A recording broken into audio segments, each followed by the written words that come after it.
I'm Harriet Bograd, president of Kulanu, and Kulanu supports isolated, emerging, and returning Jewish communities around the world.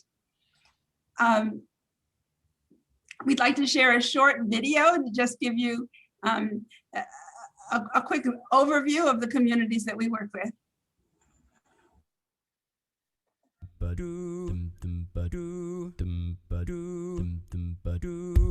Yisrael, Am Yisrael, Yisrael, Am Yisrael, Yisrael, Am Yisrael, Yisrael, Am Yisrael, Am Yisrael Chai, Am Yisrael Chai, Am Yisrael, Am Yisrael, Am Yisrael Chai, Am Yisrael Chai, Am Yisrael Chai.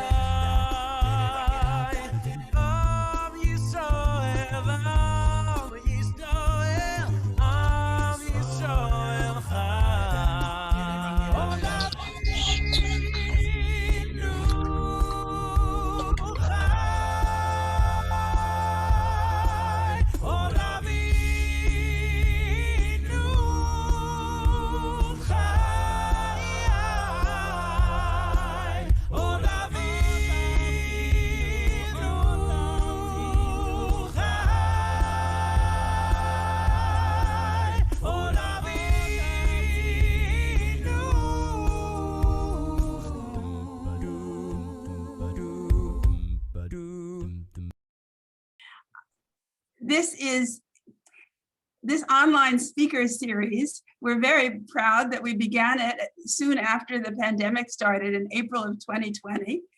This is the 17th program we've done since last April, and this is our 1-year anniversary of this online speaker series. We'd like to thank our sponsors who supported today's program. Molly will show us the list. Oh my, it's a long list. Bonnie Elazori, Richard Frankoff, Morris Freed, Lili Kaufmann, Dan Levitsky, Jonathan Pollock, Rita Rubin, Rabbi Gerald and Bonnie Sussman, Patricia Ann Taylor Carcel, Shep Wanon, and Barry Werner. Thank you for your support.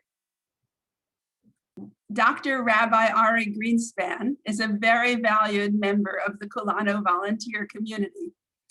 He serves as the coordinator, as Kulanu's coordinator for Nigeria, Tanzania, and Indonesia, and is planning a Pan-African conference. He is a trained dentist living in Jerusalem, has traveled extensively around the world to explore Jewish communities where he teaches Torah, serves as a mohel, doing circumcisions, and shochet, kosher slaughterer. He writes for Mishpacha magazine and other publications, and has a web page called Halachic Adventures. He also helps with our web page. Lili Kaufmann is a new Kulanu board member. With many years of service to the Jewish communal world, she's a founder of her Reform Temple in Tampa, Florida. She serves as president and campaign chair of Tampa Jewish Federation and a committee member of the Jewish Agency. She was involved with the Russian and Ethiopian Aliyah and is currently involved on many different levels in developing the community in Tanzania. And she serves along with Ari as co-coordinator of our work in Tanzania. Bonita Nathan Sussman serves as vice president of Kulanu and has traveled extensively with her husband, Rabbi Gerald Sussman, to emerging Jewish communities around the world. She is coordinator of Kulanu's new communities, welcoming so many communities that approach us. She's on the editorial board of the Kulanu magazine, and she develops Zoom programming among many other projects that she spearheads. Today, she will serve as our Barbara Walters interviewing Yehudah and Efrat. Yehudah Amir Kahalani serves as the leader of the community in Arusha, Tanzania, chanting services on Shabbat and Chagim, holidays, and generally running the congregation. He is a practicing lawyer and lecturer in public international law and commercial law, an advocate of the Court of Appeals and the African Court of People and Human Rights. And as Efrat, his wife, told us, he does legal work for needy Jews and others in their community for free. Efrat Yosef is a graduate of the International Institute. Oh, you have to change, is a graduate of the International Institute of Social Studies of Erasmus University in the Netherlands.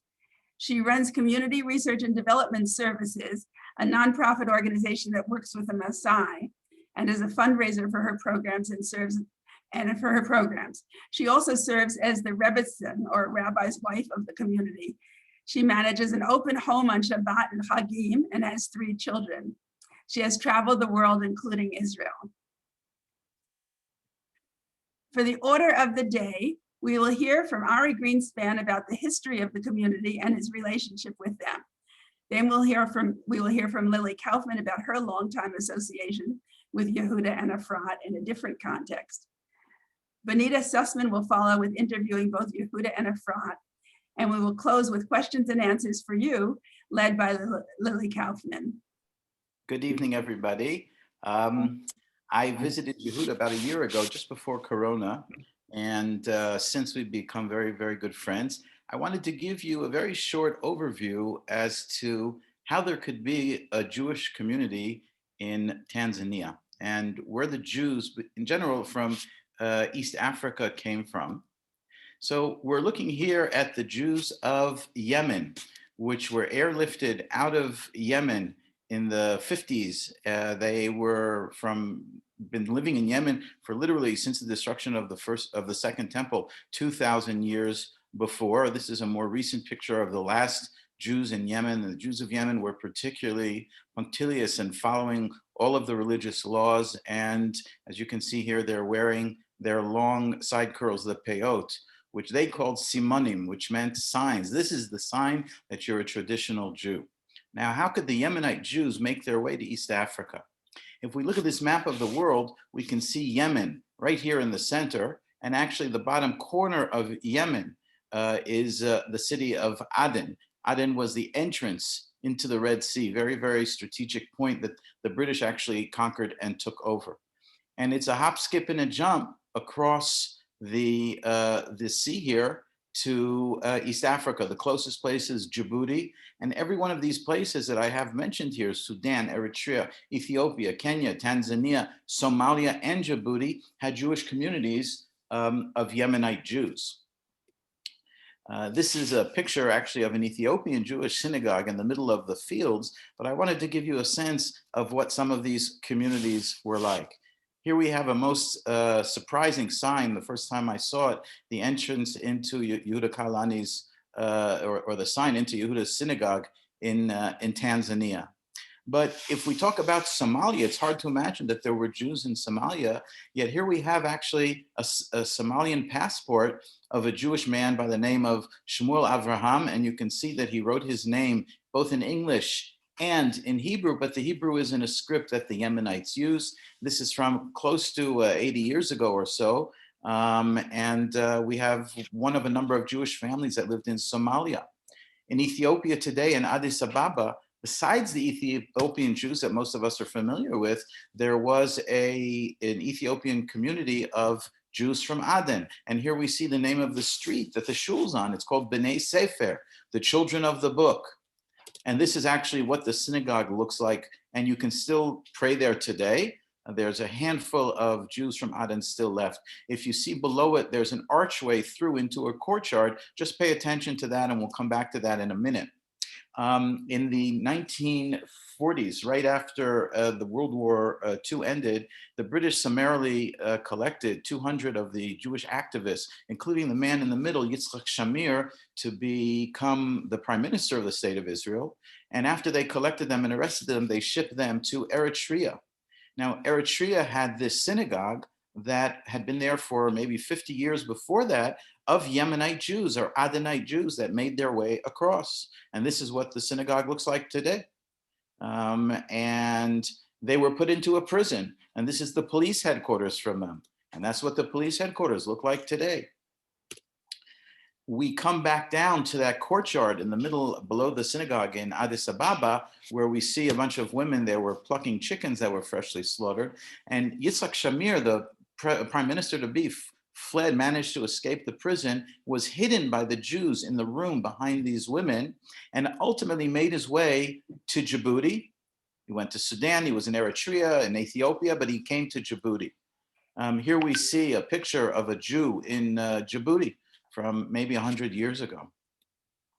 And ultimately, we come to my dear friend Yehudah Kahalani. When I heard that there were Jews in Tanzania, it piqued my interest. And being in Kenya with some Jewish work with a friend, we decided that we would find who this person was. And we came across Yehudah, and Yehudah is an extremely devoted Jewish leader of an unusual community in that there are these emerging Jewish communities all over Africa. But here we have sort of an emerging Jewish community that's coming from traditional Yemenite roots.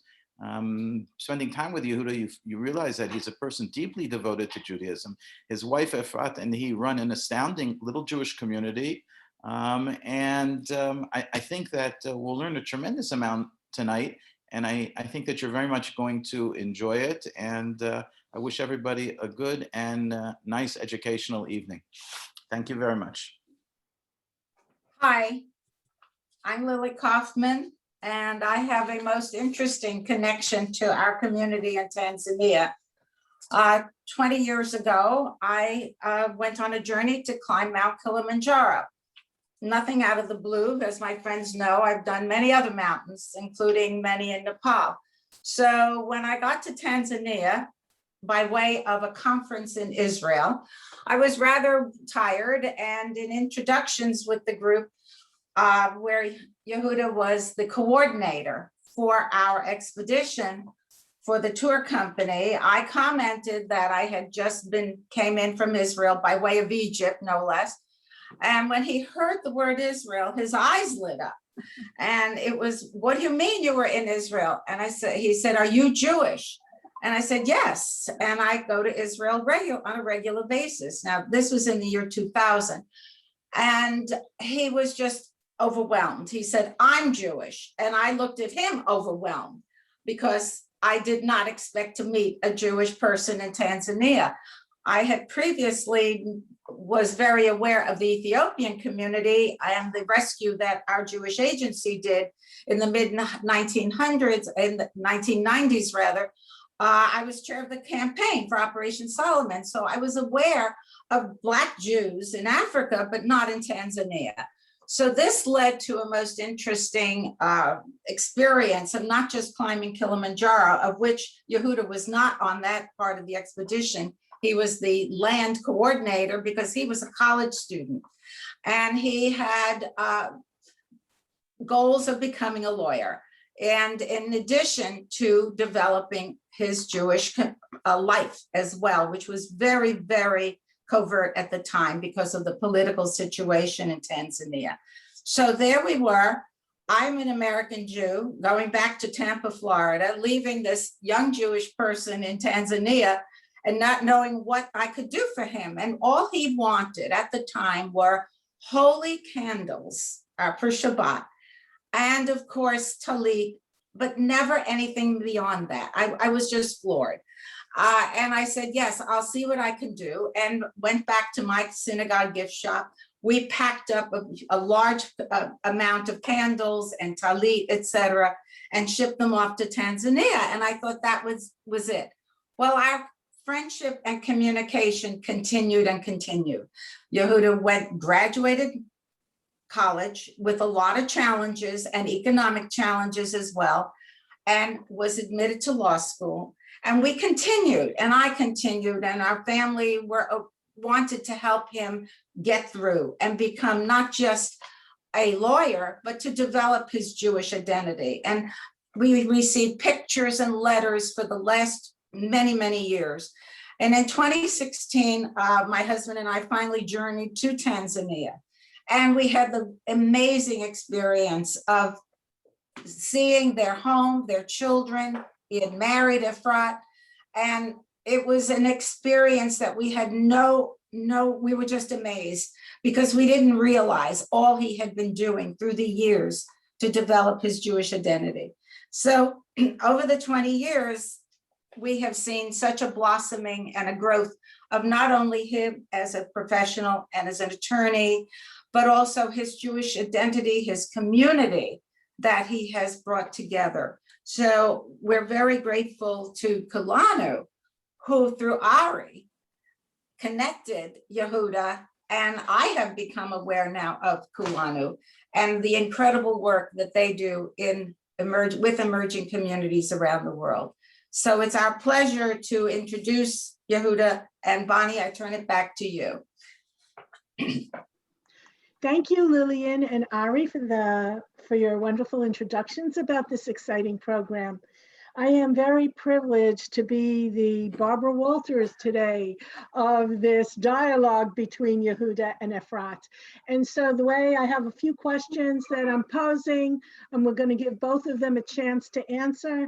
Okay, so to begin, tell us about yourselves professionally, and we'll start with Yehudah, and then we'll go to Efrat. They have very interesting professions.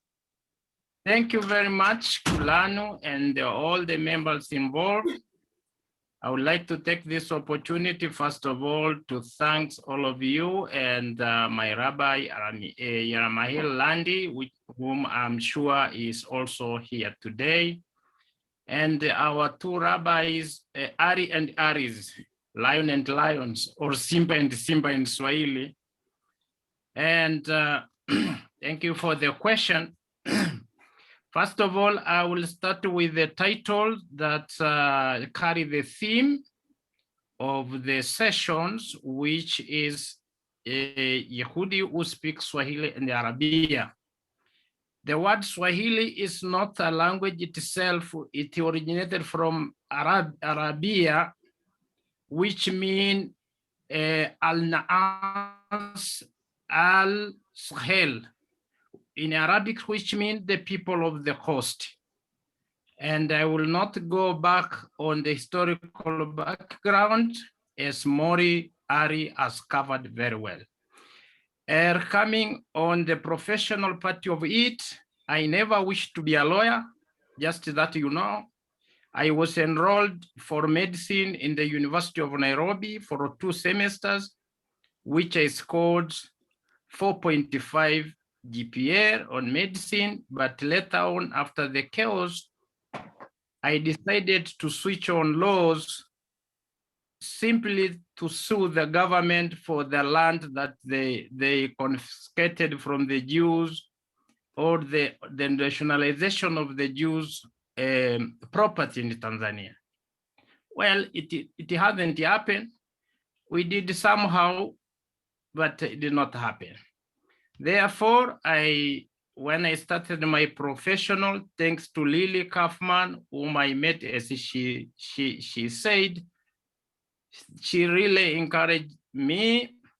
First of all, I confess that before, when I met the first European Jews in 1984, I never knew that there are clusters of Jews, such as they call Orthodox, because the word Orthodox for us used to refer as Ethiopian Christian. So we only used to know the name Haredim and Baladi and Shami, whom I am from the Baladi tradition. And so all the clusters I did not know. But as I come to know Lili before, she never tried to change anything from me, but to encourage to keep the heritage and the tradition. She always say, never back down from the tradition where you're from. Keep on going, keep going. So after graduating from the law school, I got a scholarship in South Africa for my master's degree. And then later on, I also had another master in Tanzania of law, constitutional and administrative law. and also postgraduate diploma in legal practice, and several courses, diplomas, including in Israel. And I was briefly hired by the International Tribunal for Criminal, International Tribunal Criminal for Rwanda, ICTR, where I did a lot of research and investigation for General Ndindilimana, whom he was later jailed for 25 years. And what pushed me to work with ICTR is after I learned about the Holocaust. I'm sorry to say this, but when I learned about the Holocaust, the first Germans I met, I could not shake their hand. I avoided them. But later on, I came to know that not all German involved. And so I felt the Tutsi of Rwanda faced the same thing that we faced.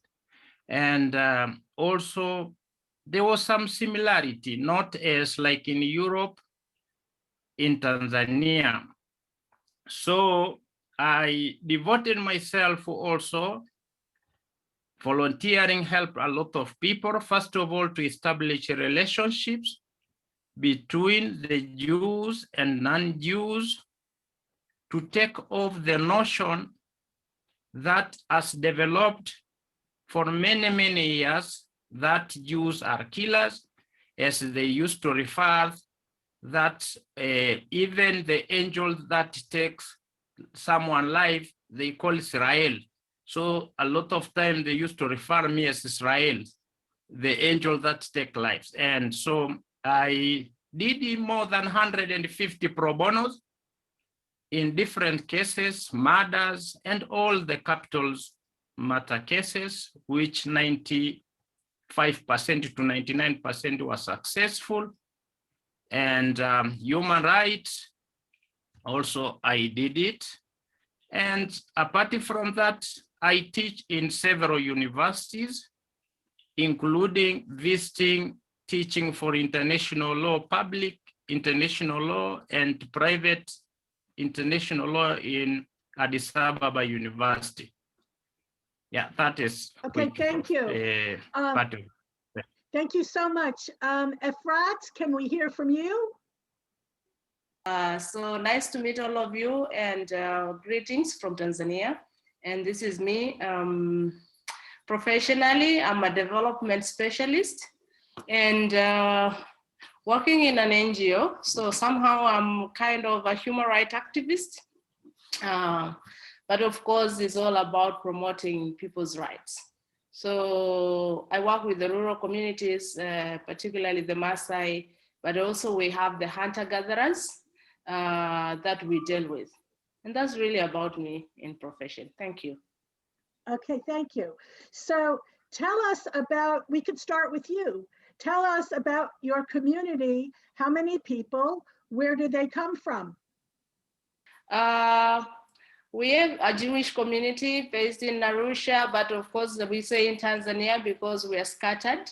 And if I talk about myself, my family trace coming from Ethiopia, and we kept migrating, and my great-grandparents were born in Kenya. But of course, my parents were born in Tanzania, so I'm a Tanzanian by birth. And as a community, we came, of course, to meet with the Yehudah with excitement, I can say, because we met in Nairobi, and I was also like surprised to meet him. You're scared. I'm sorry, because I'm at home, my baby is awake. So we are around 70 people, I can say, community members. But of course, here in Arusha, we are around 50, but we are scattered because based on our profession and also the demands we have, the family, the way we are also scattered, we are not close as we are as a community. So, but we are 70 people, you know, families, I can say, yeah. Okay, thank you. So that's 70 families, or about say 4 to a family. You're talking 250 people. Yeah. Okay. Yehudah, tell us about your customs and practices and the holidays. Well, we are religious, definitely, as I come to know. We are religious, as I come to know later in the other language is called Orthodox. So we are Shomer Shabbat, and we follow all the tradition and all the halakha as expounded by our forefathers. In the youngest age, we were really taught to cram everything, like knowing the whole Chumash in our mind, in our head, and recite. And since there was 2 groups, Baladis and the Shamis, not real separate, but it was only to keep Judaism going, like in a way of debating. And we as youngsters, we learn from them. But the most of all is keeping Shabbat, and it is very, very strict. And we grew up in that way, and we have never felt that is difficult. And my grandfather used to say he only have 3 priorities to his children and grandchildren. And priority number 1 is the Torah. Priority number 2 is the Torah. Priority number 3 is the Torah, and no option, no plan B, because he said plan B will hinder plan A not to follow. So, and any violation of Shabbat, it was strictly punished. I was once punished just by walking more than 2,000 meters, unknowingly that I have crossed the line. And I was, after Shabbat, I had a serious punishment that I never repeated it again. And so all the holidays are followed. Before, we used to have watches, a watch,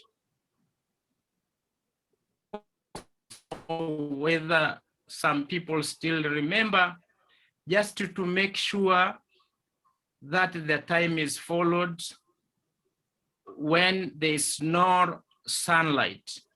And also, well, there was no driving anyway by that time, but we could not ever allow anyone even to ride a bike. My father or my grandfather never allowed someone to ride a bike to a home during Shabbat. So it was strictly, and it was properly followed, and it is still in our mind. Sometimes there are some stars that this is Yom Kippur, this is Rosh Hashanah, this is Shavuot, this is Pesach. So it is come involved like that. So we grew up religious, and grew up holding. Okay, I know that you use Yemenite style prayers and Siddur, and have a Yemenite hashkafa outlook on your Jewish practice. So could you please chant for us the Shema and V'ahavta, so that everyone can hear your beautiful chanting style? Maybe I will chant a bit of it the weekdays. It goes like this. Shama Israel Adonai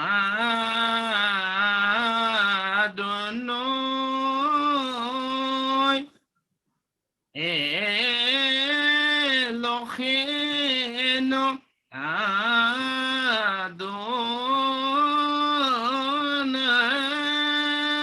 Echad.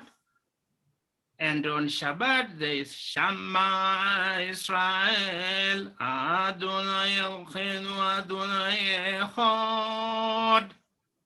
And then follow the normal Baruch Shem Kavod Makdol Leolam Vaed. We are after Adonai Elohecha behekal levaherko uvechal nefshecho uvekal meodecho. We hayu hade avrim haya ela asher anoki misafka hayom. Maybe I have to do that instead of doing it all. So I have another question. When we had spoken yesterday or the day before, you mentioned about Shabazi's poetry. Could you tell us in a sentence or two who Shabazi was, and do you know how to chant his poetry? I don't remember exactly how to chant his poetry, but according to tradition, I know that we know most of the Morris from Yemen's Rabbi Shabaz al-Mashta, who was the greatest one, and Habshush and Sharabi, who my great-grandfather was also Sharabi, and Mori Shalem al-Shabazi was one of the great rabbi, and his living, according to our grandfather, was sewing clothes. And when the Jews of Sana, or all of Jews of Yemen were sent to Mawaza to die, he was not sent to Mawaza. Instead, the Sultan kept him, but then he went to a nearby Beit al-Salah, or a synagogue, and prayed to Hashem that if you brought these people to here to die, you are murderers, Hashem. And miraculously, a lot of kosher locusts appeared in the desert, so they could be sustained in the desert. And the Zamzam, a spring of water, also appeared where the local people never even seen it before. So he was given the name Mashtar. So Mashtar, which means Mashiach, because he saved so many Jews. And Yemenites, I think, up to date, Rabbi Ari probably not, because he traveled a lot and he met a lot of them, still eat locust. I also still know the kosher locust. There were a lot of them in Kenya last year, probably in northern Tanzania also this year, but I was not able to go to get some of them. So in Yemen, the locusts were called manna, because it is like a bread that saved them during that terrible time. Therefore, we take him as somebody extremely, very, very important to us. And as I grew up, the mention was always Shalem al-Shabazi by our parents. Okay, thank you. I'd like to ask Efrat, are you still online? Would you like to answer some questions? I am online, thank you. I was just putting the baby on bed. So now it's your turn. Here's the question. I have two. Okay. Tell us about your Shabbat preparations. And every Jewish community does Gemilut Chasadim, acts of loving kindness. Would you like to tell us some of the acts of loving kindness that your community has done for others? On Shabbat, always what I do is every morning, of course, because we live in a secular country, children still go to school. And sometimes as well, because we work also in secular organizations, particularly myself, sometimes I find myself going to the meetings. But if I know that I have some commitments or work commitments on Friday, at least I work on a number of things on Thursday night before I go to bed. So by 12, I should be back in the house. And what I do is, of course, preparing all the meals, because that's really the big thing we do. But of course, preparing the challah, sabaya. And as I prepare it, of course, it's something that I also look how many people are coming for Shabbat. As we say, our house is a Jewish house for all the Jewish around the world. Whoever who coming for safari, they feel that they want to attend Shabbat, they come, they tell us in advance, and some of them, they can just pop in. And so we always think in advance that we can have maybe unexpected visitors. So we try as we can to prepare, plenty, I can say, of enough to be eaten in the evening, but also the following day on Shabbat. And as I'm done with the preparation of challah and, food in the kitchen, I told you the other time that the food I prepare is not a small amount, with small pots that we can do in Europe or in developed countries. We have a big family, and I make sure that the food is ready before 5:30, and my daughters will be back by 3 on Friday, and they give them to rest a bit. By 4, of course, it is their responsibility to prepare the Shabbat table. And as they prepare, they put all what is required, because the candle, the wine, and of course the challah breads, and preparation. But of course, our table never enough for us, because we don't know the number of people. So the moment we have our Shabbat, we have more than the number of the plates we have on the table. So what we do, we put kind of a buffet in our kitchen, that we have piled plates, and the food are just arranged. So we are free to pick, and that's how it is. Okay, thank you. The second question is the acts of loving kindness that your community does for the Jewish community and for others in your community. I know there are Muslims and Christians, and you have relationships with all of them. So what we have as the Jewish people, we have the sense of the sense of togetherness, and the issue of loving each other, caring for each other is the bottom line of our togetherness, and that takes us to continue.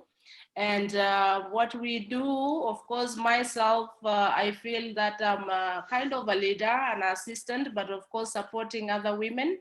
And I have several things that I try to do, but also learning together, singing, but also being together, like visiting each other is one of the things that I always do at least once a week. But of course, for our other neighbors, what we do, we help a lot, those who are in need, because we look on the widows. Those are the people we feel that they need us, but also we have some families which are very poor and they could not support their children to go to school for school fees. We try to help on what we can. But also during, our friends Muslims have Ramadan, we try as well to prepare something for them. So we always prepare like a meal for them, I don't know in English, iftari, if it is in Swahili or it is in Arabic. So the evening meal, we always prepare once during that time, not all the time, but at least we feed them once that month. So it's something that we always try to show kindness. So we feel also we are not alone, but also not to be, as he explained, Yehudah. Yes, we feel we have also the issue of anti-Semitism is available, is vivid. The signpost you showed, Ari, today is not there. It was removed by some people. We don't know who did that. But I think it was removed in March last year, something in between. So you have a sense that people are not really pro-people, they're not really loving. And so we try, of course, we do our best at our little level. So that's it. Okay, thank you. I want Yehudah back, please. And I have 2 questions for Yehudah.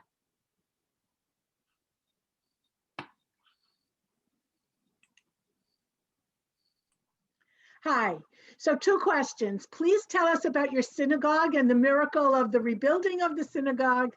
And what are the challenges your community now faces?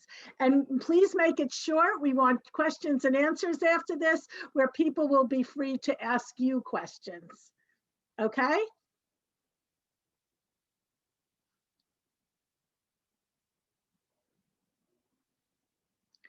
Unmute. You're muted. Muted? No, we can't hear.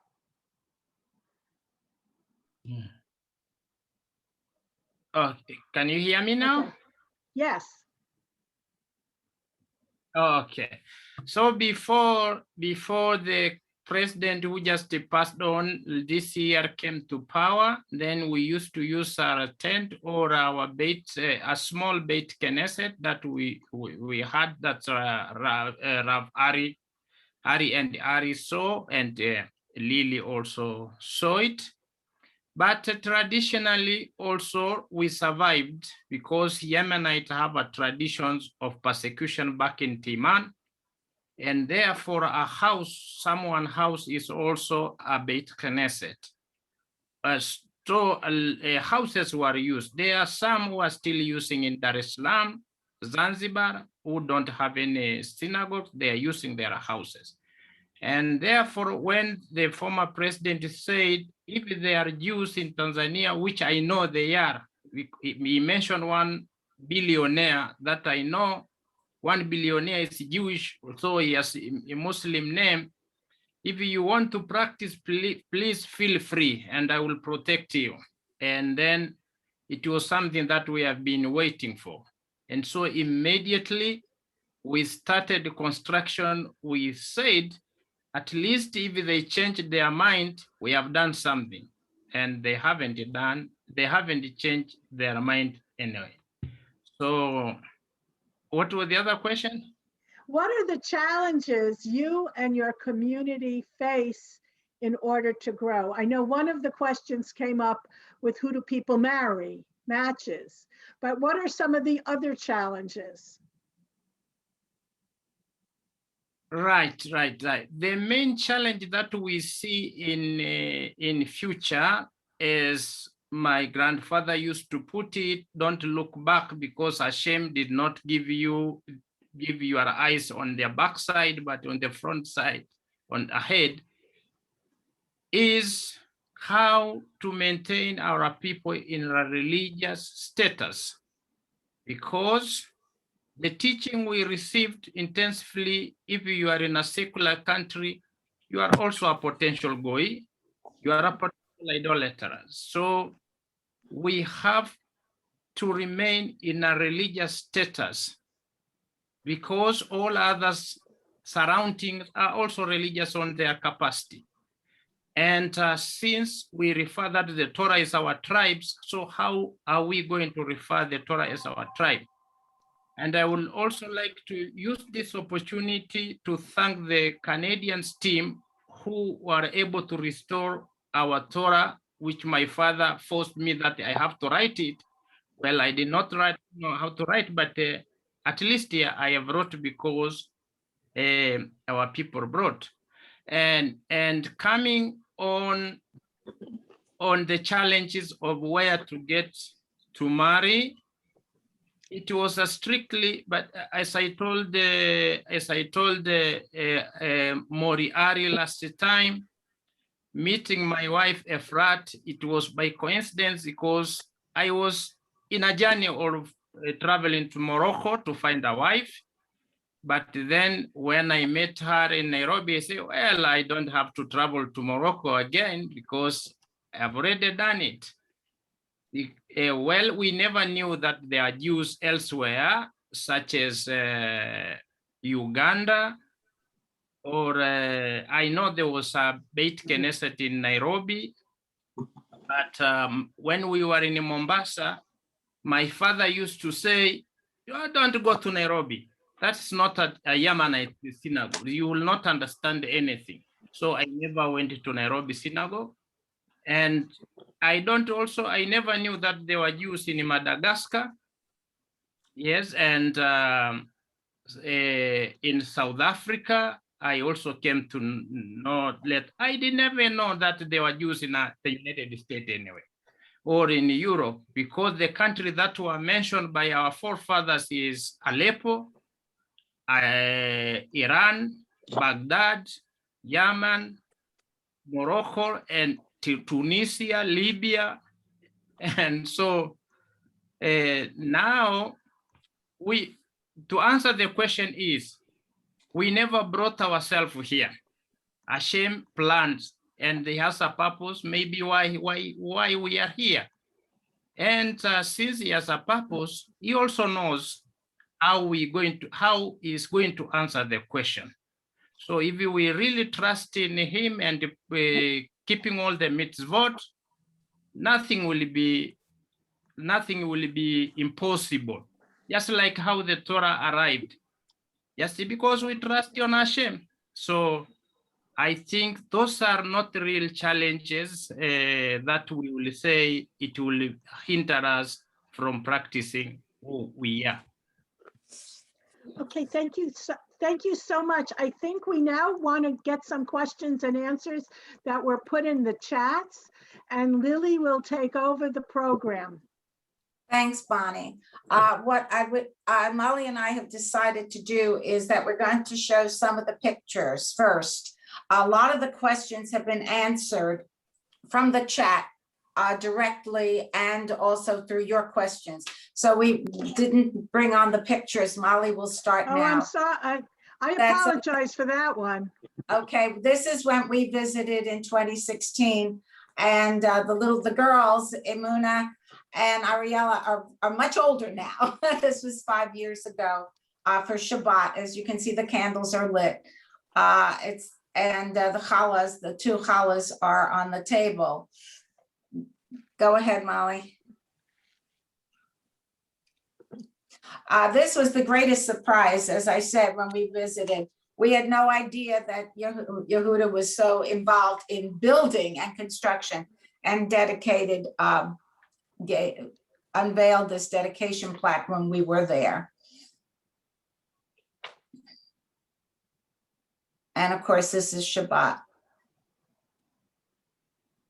Molly, were there any other photos you were showing? This is the basic of the building start. Molly, do you have pictures of it now? Yes, Yehudah is very busy. And thank you for the non-Jew. Very busy.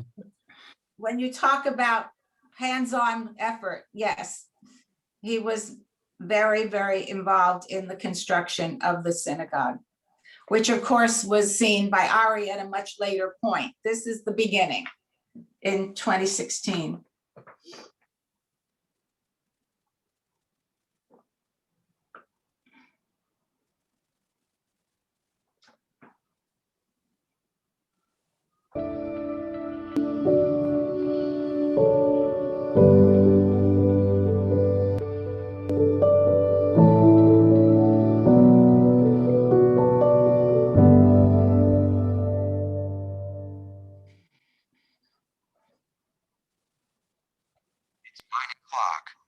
Okay, thanks, Molly.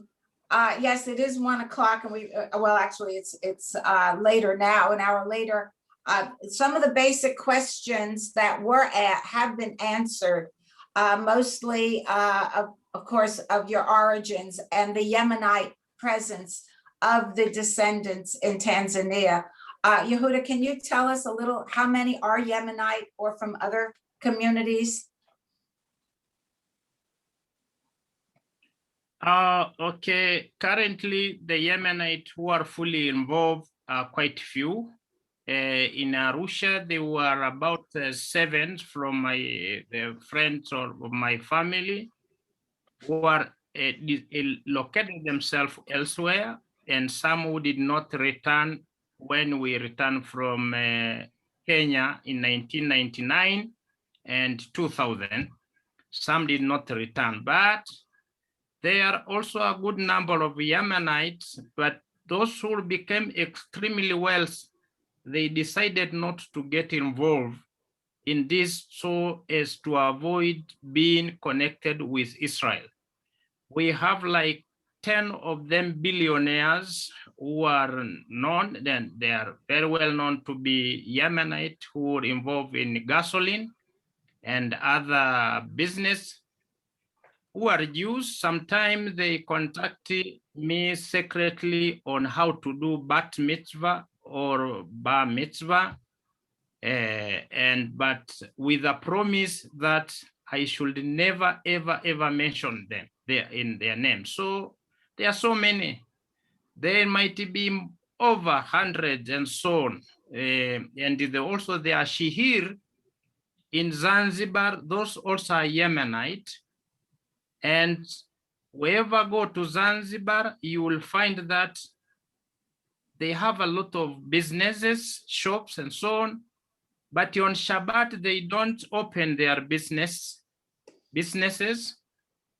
And whoever asks them, they will always say it is their tradition to rest on Shabbat. And if the Muslim, their fellow Muslim ask, why are you not coming to the mosque? They always say, well, we are secular or we are atheist. But there are so many, and hope in the future they will come on. My father used to say, if you restore the Beit Knesset, it's a beam to bring them back. So probably they will come back. If they don't come back, it's all right. I'm sure they are practicing somehow, somewhere secretly. Thank you. Thank you. That is a fascinating revelation. There was one other question regarding your rabbinic studies. Where are you at this point? Are being ordained, or what are the plans?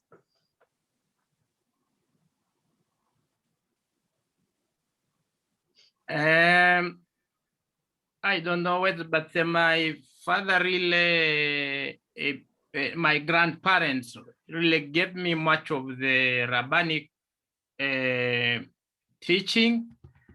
And I was given by some rabbis also, religious rabbi in the US, the letters of leadership as a rabbi, probably not from the yeshiva point of view, but after the interview, they saw that I qualified to lead the group, particularly in an area where there's no a professional ordained rabbi.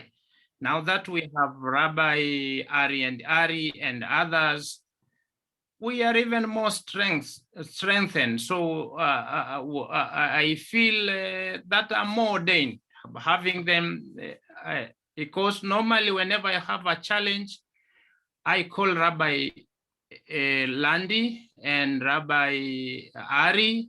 Even during the intensive of Corona, Rabbi Ari was always very close to us, guiding me what to do, what I should not do. The same to Rabbi Landy. Even Rabbi Landy was ready to offer more than $10,000 for the community to go to Kenya for vaccination, which is still insisting he will do. So, and the same to the other Rabbi Ari.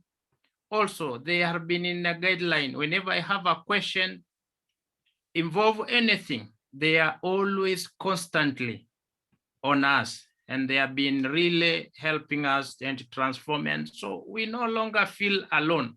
So thank you, Kulanu. Thank you, everybody involved. Thank you, Yehudah. I do want to say thank you to all who are participating in today's program and for your financial support. Kulanu functions totally on donations. As many of you know, I have been involved in the greater Jewish world for many years, but it's ironic because of our support for the global Jewish community. It's these smaller communities that sort of get lost in the background. Kulanu is there, and we appreciate whatever your donations can be made to Kulanu to help not just in Tanzania, but in the many communities you've seen around around the world, in Central America, Asia, and Africa, of emerging communities who are not planning to make Aliyah and are not asking aid from Israel, but asking to just remain vibrant where they are in place. So thank you again from all of us from Kulanu. And Ari, I think you have a few more pictures to show. And if you have more questions, we can remain on, but we wanted to, for time expediency and keeping to our schedule, thank all of you at this time. Go ahead, Molly. Can you see the pictures? Yes, yes, Ari, go Just ahead. before Mali, I was also, sorry. Go ahead. I forgot to talk about Helen from Canada and Rabbi Kenta. Helen has been teaching our children and some members of the community Hebrew every Sunday since ever. So she's also contributing very, very much for our community. Thank you. Thank you so much, Helen, and all the Canadian team.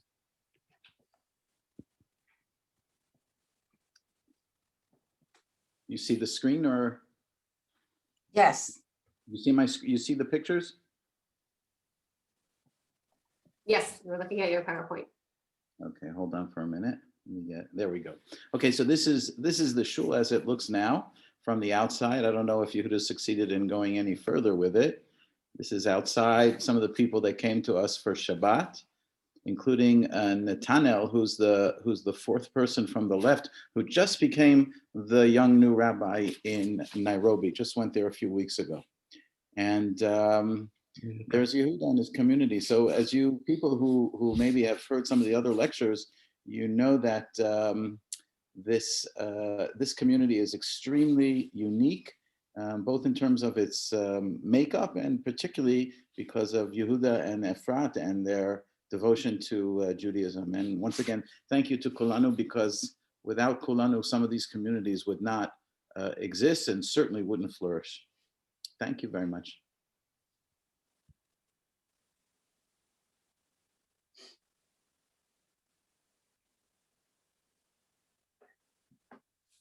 I just want to add, if there are people who want to keep asking questions, we're available to continue.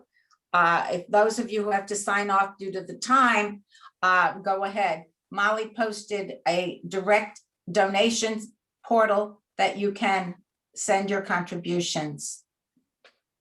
Some of the other questions that were in regard to the awareness of Yehudah and Efrat, of the other communities in Africa.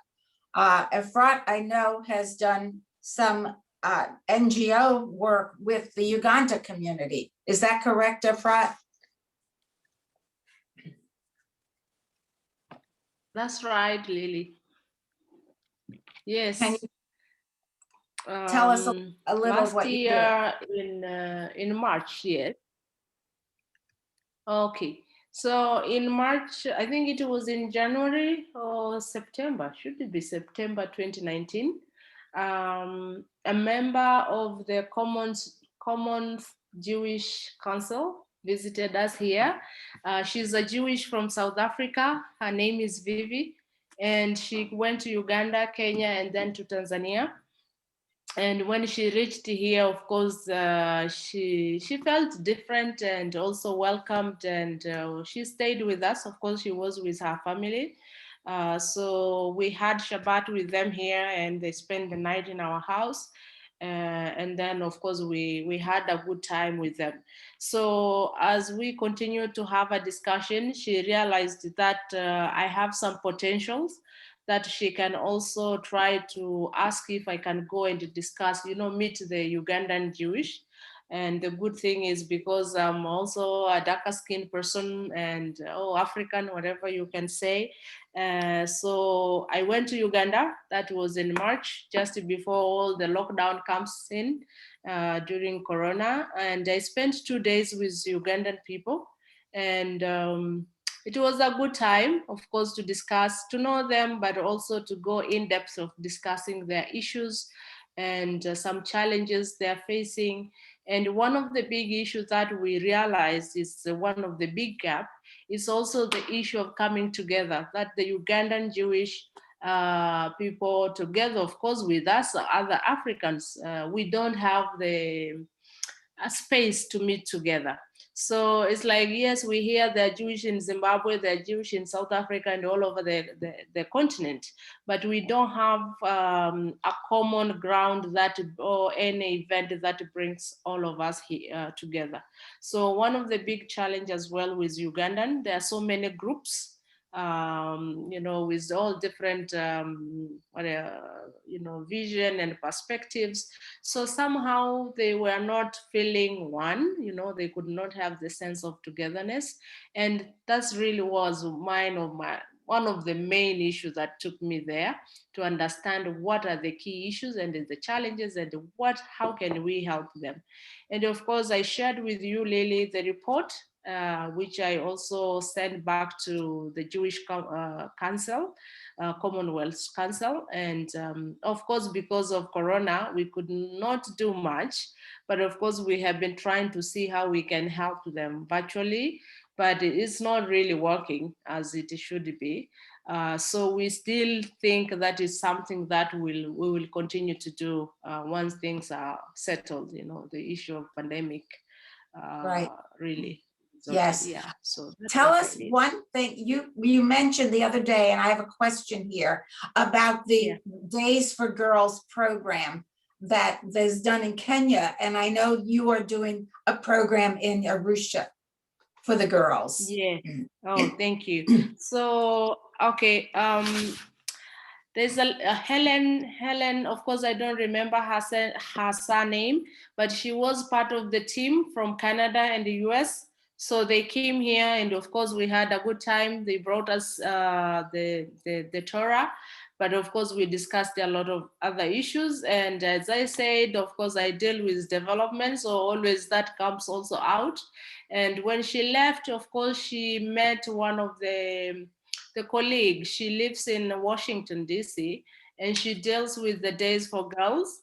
And somehow they discussed how can we also try to connect, you know, Efrat and you, so you can at least see how you can help them.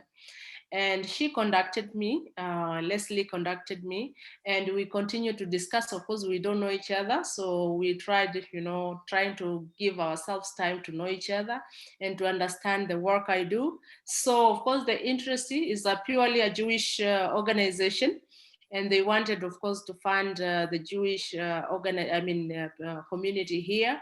And they said, yes, that's perfect. But of course, because of the organization I work with, we are not only dealing with a specific, you know, one group. So I cannot really, particularly from codes, be having only a project that is focusing to the Jewish women.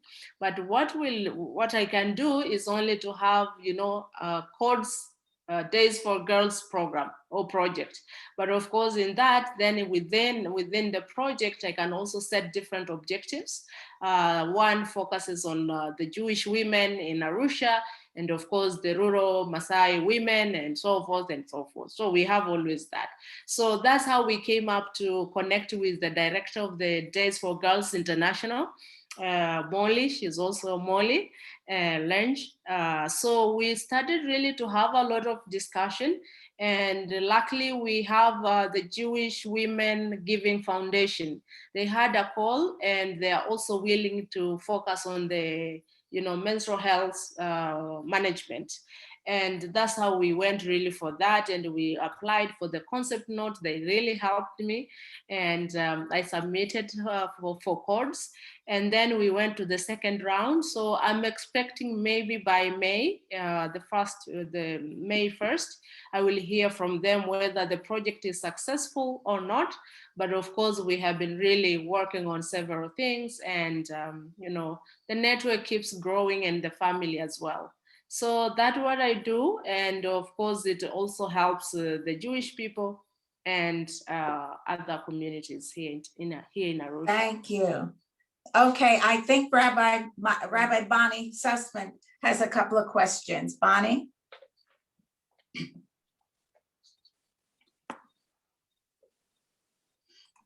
Okay, I saw in the chat, there was a question by Melech Viswaneth about what languages do you speak among yourself?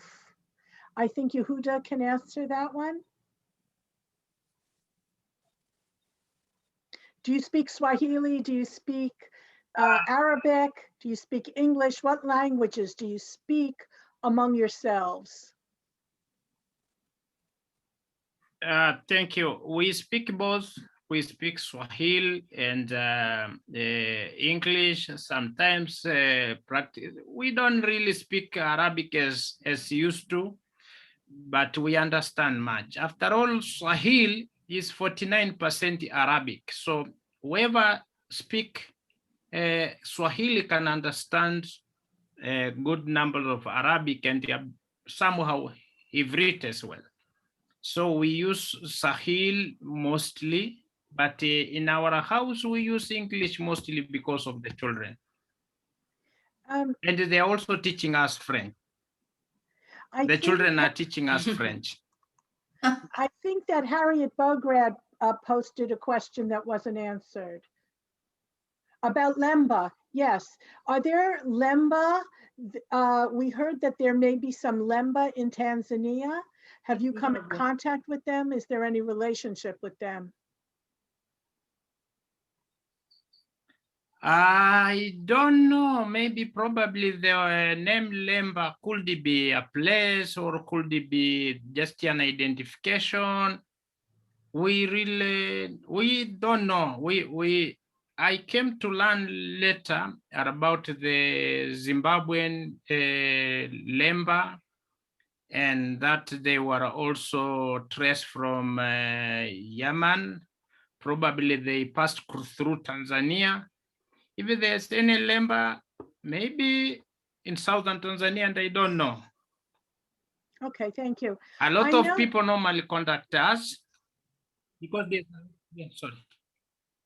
I also know that, I don't know if my husband, Rabbi Sussman, is still online, but he has an interesting point of view on the importance and uniqueness of your community. Is Rabbi Sussman on the line here?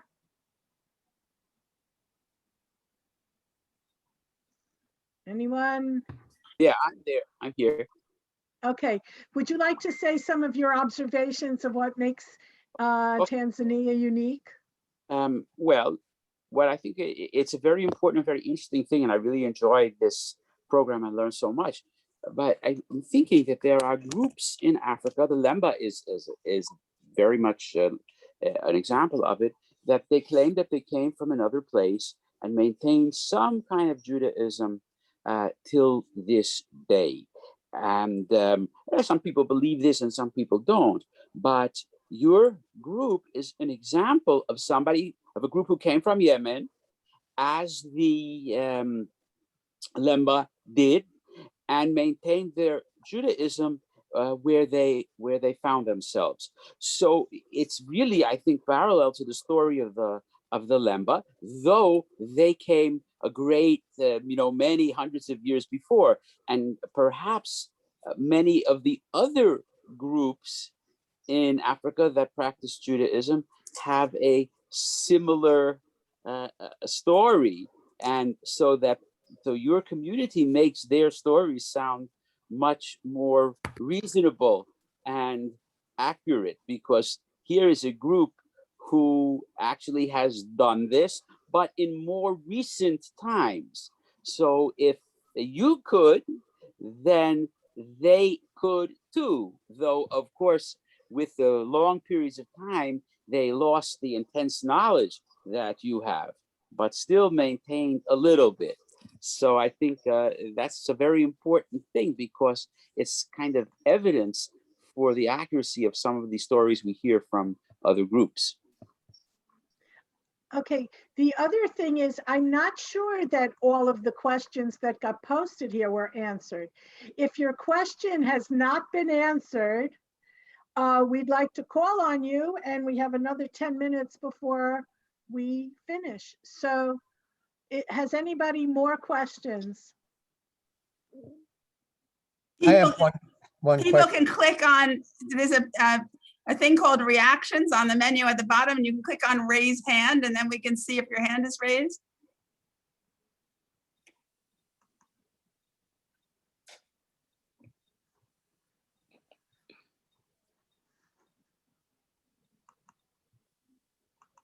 There are none.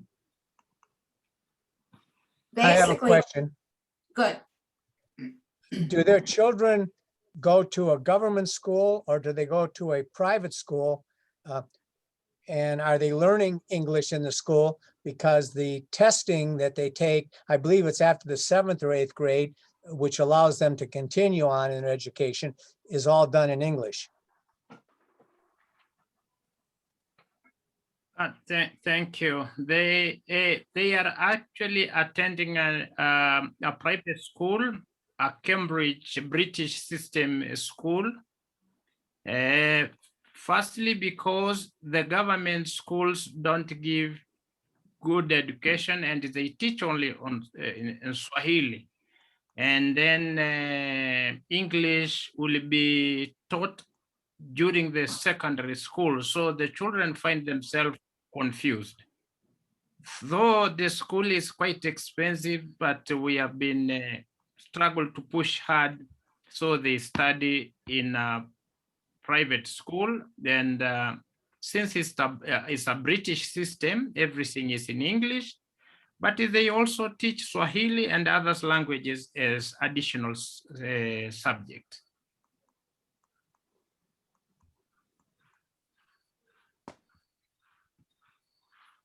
I think Shep has a question.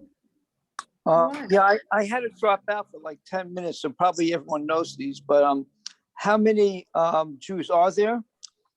And is it just one community in Tanzania or are there more than one?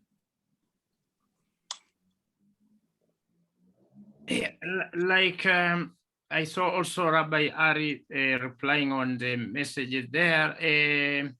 The organized group is the one in Arusha. Used to be mostly 3 group organized in Arusha, the one in Arusha, Tanga, the coastal region, and Tabora. The main synagogue that was in Tabora was later changed into a mosque. The same to the one in Tanga was changed into a mosque. So mostly the Jews are using their own houses as Beit Knesset. The same to the now called the first mosque in Zanzibar was actually the first synagogue, Yemenite synagogue in Zanzibar. And if you visit, you will see the structure is more of a Beit Knesset. So there are those who are scattered, who are not organized like us, but they are quite many. But they will never like to come out. Probably in future they will come out. And how many Jews in Tanzania altogether? The one whom we know according to the trace of our parents is around 150. In Arusha, we know each other 50 plus, but they might be more. They might be even more than 300. But as I told you, the country was a country with a lot of myth and taboos. In 1960s, when it became a socialist country, you could not own any book, any Jewish book, or any book that speak about the United States, because those were referred as imperialist books. So most parents either buried their Sidurim and Jewish items, and therefore a lot of them decided not to come out in case the same tendency is still existing.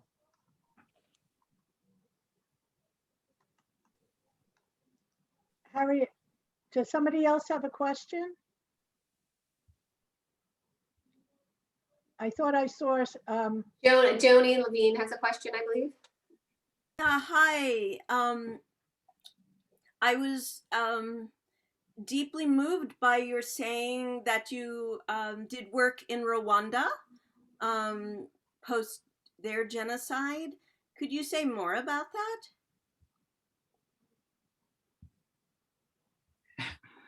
I worked with the tribunal in Arusha, not actually in Rwanda, but we were sent to collect the evidence. And because I was working with OTP, the tribunal prosecution, which my supervisor later on became the Minister of Constitution in the Gambia. And therefore we went to Gisenyi, Kigali, Agagera, just to collect some evidence, which were used later, and the general was convicted and sentenced to 25 years in jail. So probably that is the achievement that I can say I did, at least for what had happened to the minority in Rwanda, just like what had happened to our people in Europe. I have another question. Someone, one of you, I think maybe it was Efrat, mentioned that there is anti-Semitism in your community, but I also know you have working relationships with the Muslims. Would you like to talk a little bit about the anti-Semitism and Muslim relationships that you have?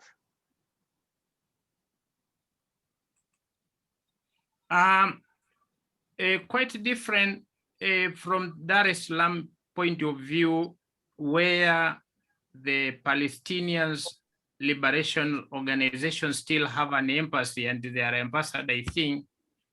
Around here, we have a very, very good relationship with the Muslim. And just like in Tanga, they really protected our people for all the ages. And also before we used to wear like them, everything like them. So it is easy, but they are mostly the evangelical Christian, whom I understand they are also sponsored by America organization, Christian organization.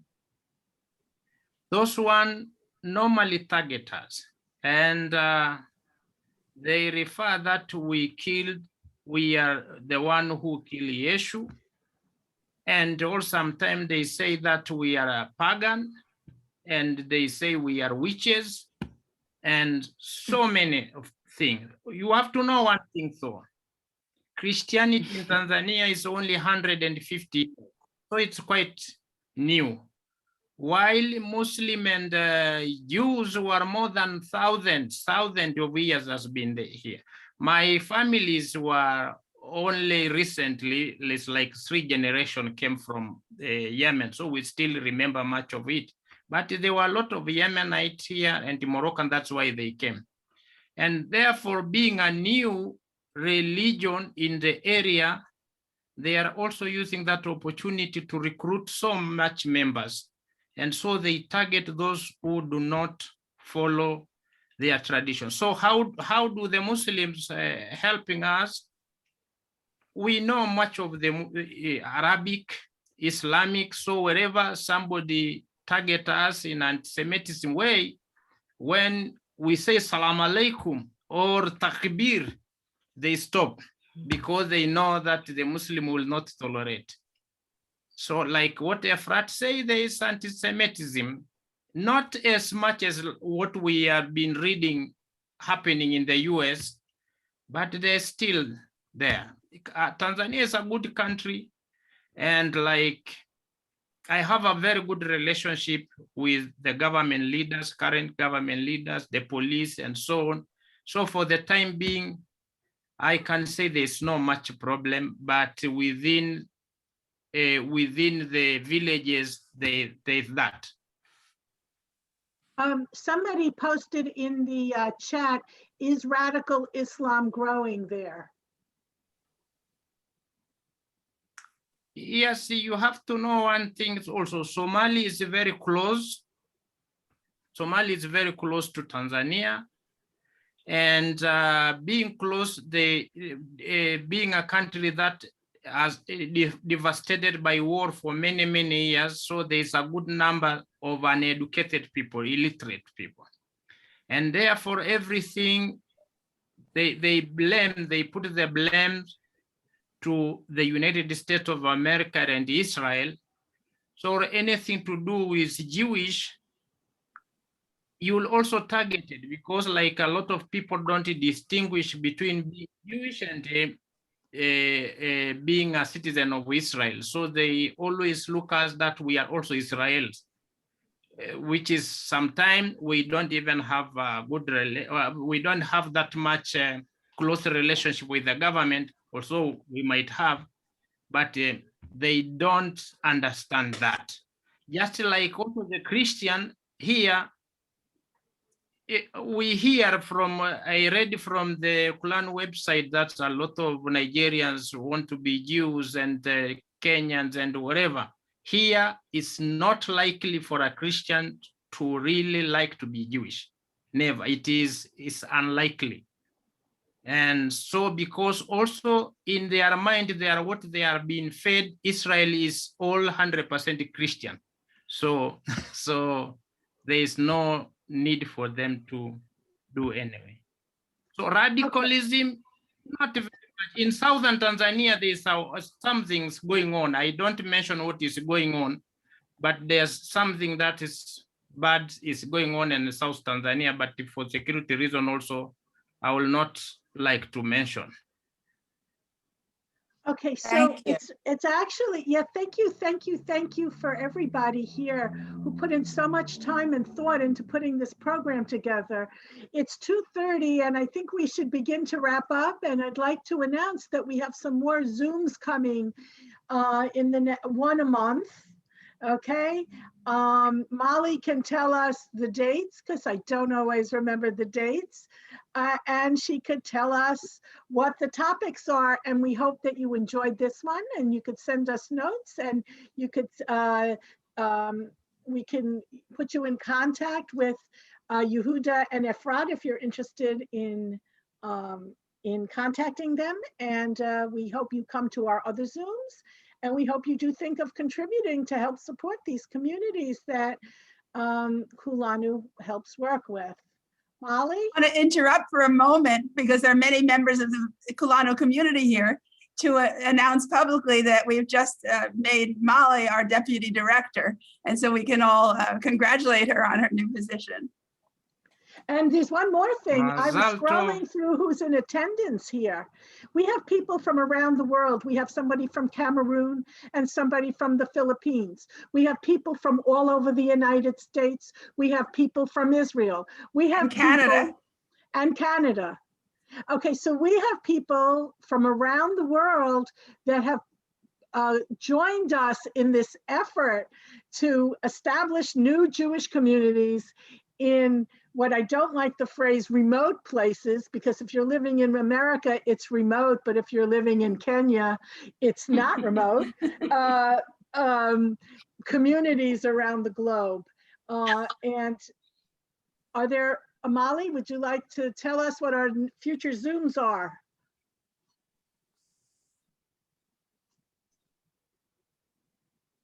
She's muted. Yep, we have 2 upcoming Zooms that we're excited. The next one is Tuesday, May 18th, and that's Heartache and Happiness on the Islands of Palms, the story of the Jews of Mallorca. So that's the Spanish island. So that's happening on Tuesday, May 18th at 1 p.m. And then the next one will be Monday, June 21st. And that is from Evangelical Bishop to Jewish Leader, the Jewish communities of Cameroon. So we're really excited to have our guest speakers come share their Jewish communities with us. And please sign up. You can see the link in the chat or just go to kulanu.org/RSVP. And we look forward to seeing you at our next Zooms. Thank you, Molly, for all the help you give us to produce these. These are like live TV shows. And Congratulations, the energy Molly. and thought that go into this is incredible. Yes. Hi, Erin and Karen. Molly. Thank you very much. Thank you, Molly. Thank you. So we'll see you next time. Thank you. Thank you. Thank you so much. Thank you. you.